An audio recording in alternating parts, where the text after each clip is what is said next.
Barrister Mbeseha, over to you.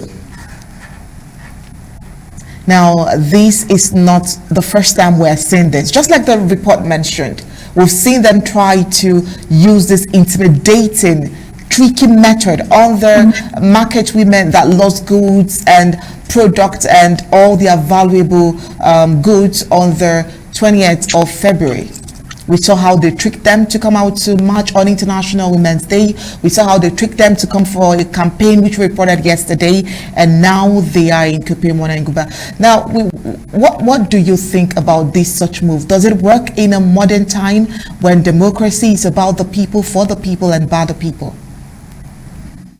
No, it doesn't work. When I asked the question, it was just because Bangem is so loaded with things that we should discuss. I don't even know from where to start.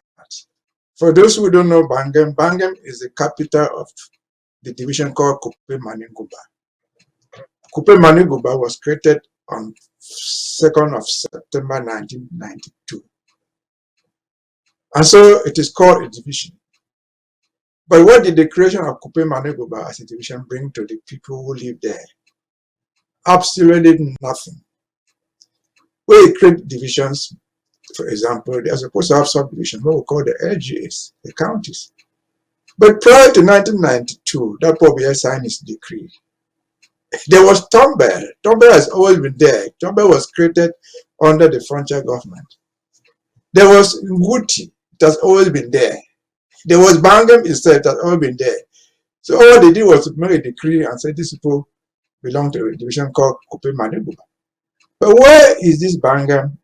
Where is this Kupe Maniguba? I said they are the most unfortunate, some of the most unfortunate people you can find in Amazonia. In that they have produced some of the best people that you could find in the world, academically and otherwise, culturally and otherwise, touristically and otherwise. We talk about Bangem, there's something they call the twin legs there. If a Brazilian guy come there, I've never seen a twin leg, you go there and find a twin leg, which is so rare in the world.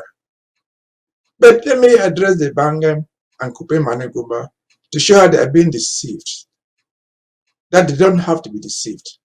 Those of them who live there who are older than me, my own parents and the parents before me, who know that as we speak, Tombe, which is the oldest subdivision in Bangem, is just about 20-something kilometers from Lum. The road that goes to Bafusang, goes to Chang, goes to the whole west from Douala, passes through Lum. That's the highway, the national highway. But from Lum to go to Tombe, just it's not even up to 20 kilometers. You can't get there. There's just no way to get there. Even a bike will not get there. And that's Bangem. That's Kupe Maniguba. And then you go, you want to go to Bangem, the divisional headquarters itself. You still go on that road. You go to Melon. You again through Melon to Chang. On another national highway, from somewhere in Melon there of Sancho, you have to take a bike to go some 15-20 kilometers to Bangem. They have never repaired even that road. For the past 100 years, or how many years that place existed, nobody has ever put even a grader on that road. And the next subdivision that you find there is Nguti. Nguti is one of the oldest subdivisions in Amazonia, the most important.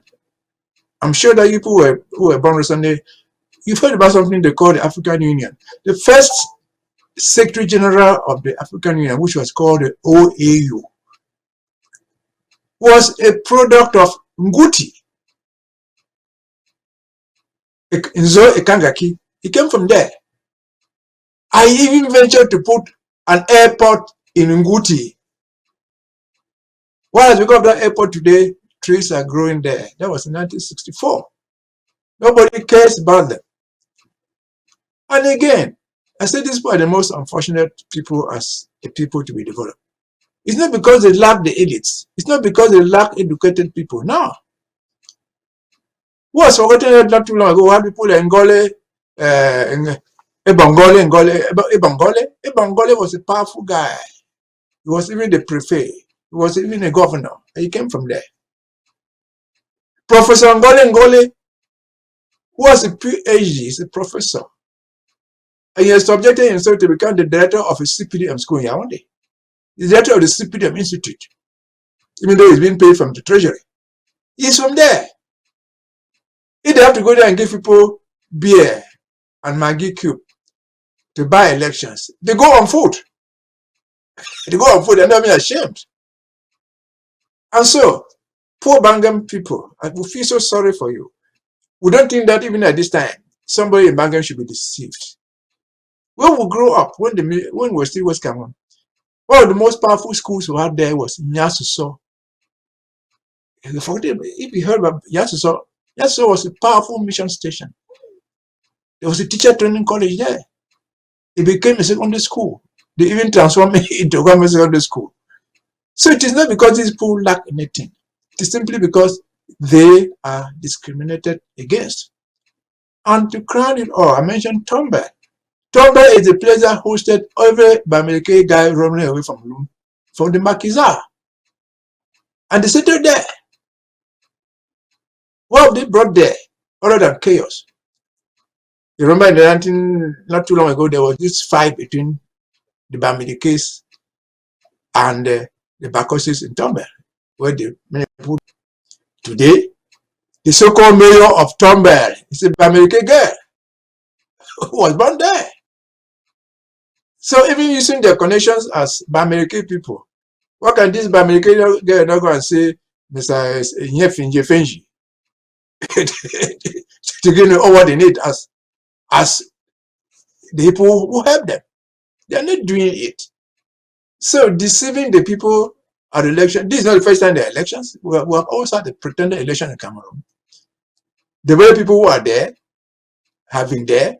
My own friend, my own classmate, Esong Joseph became the mayor of Bangam, became an MP from there. And he died. He had no vehicle even to go to his own village.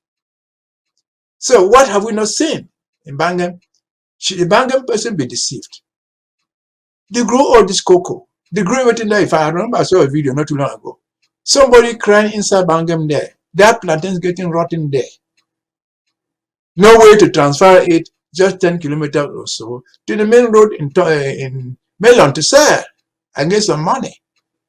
So what are they promising the people of Bangam? What are they promising the people of Kupe Maneguba? Fish? Is that what they lack? They can fish from the twin lakes. They have enough fish there. What else are they promising them? Oil? No, they have enough palm oil there for themselves. So they should not be deceived.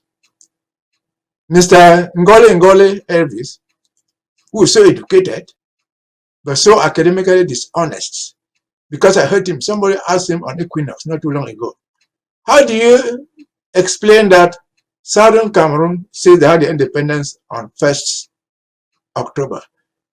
The Republic of Cameroon had the independence on 1st of January. How did they become together? He said, I still have that video somewhere here. He said, well, he just think that the Cameroon, East Cameroon had the independence, and then they brought join them now. This is a man with a PhD in international relations. This is a man who could become the Secretary General of the United Nations himself. Not just a representative, but could become the Secretary General of the United Nations, who has refused to say truth over something which is documented in writing by the United Nations. So what do we expect from them? Is it because are the Bangam people suffering or Kupi Maneguba suffering because they didn't vote for CPDM last year? They didn't vote for it 40 years ago. They voted CPDM. They voted Ahijo, 1964. That's why Ahijo made their own son the Secretary General of the Organization for African Unity. They've always been there, but nobody looks at them. They come to them when they need the vote. If at all any vote counts. Because if they don't vote, the results come out, you see Kupi Maneguba Bangam 100%. Because nobody has ever had any election in Cameroon. Not even Paul Biya has never been elected into anything. That's a fact. As of independence, there are no elections. 1964, Paul Biya was appointed. On leaving office in 1982, he transferred the thing to Pobia. Pobia was never voted anywhere. He had never been voted anywhere. So they call election just to cover the eyes of people. But the day is dawning when that nonsense will stop. And if it will stop somewhere else, it should start from Bangem, because they are the greatest victims of this system. Victims more than anyone else. Even if they are not fighting, they are just feel sorry for the people. How do they even fight? Even if they go and bring the cutlet, the granite, they have to carry on their head. We're so close to Bangem. Mbeseha is part of Bangem. Mbeseha is the oldest Kali mission in that area of the world. I wish to go and teach there. Today there's no road there. And the children who will grow up in Mbeseha, who came from school from there, they all went to school. Our able secretary for foreign affairs, Dr. Amba, comes from there. So why would somebody come to deceive anybody in Bangem in particular, and Kupi Manegumba in general? Nothing. Let them bring the Nguti and other things that I've just mentioned. Thank you.